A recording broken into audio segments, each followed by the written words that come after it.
अस्सलाम वालेकुम nursery class. आज आपने उर्दू का पेज नंबर 31 सॉल्व करना है, जिसपे आपको दिया गया है अलिफ ता ज़ोएं लिखिए। अलिफ से लेकर ज़ोएं तक आपने तरतीब से लिखना है।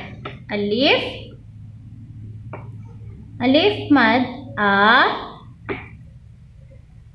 बे, पे, ते, टे,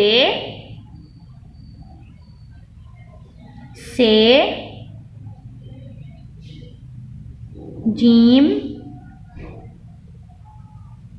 चे,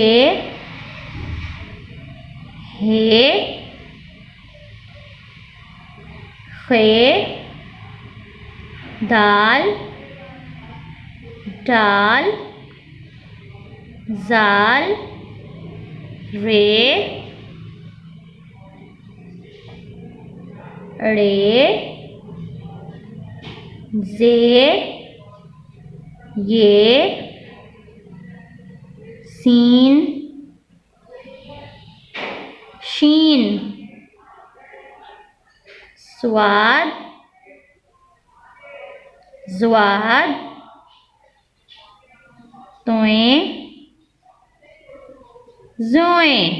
आपने ज़ोएं तक राइट करना है और साथ साथ पढ़ना लिखना है।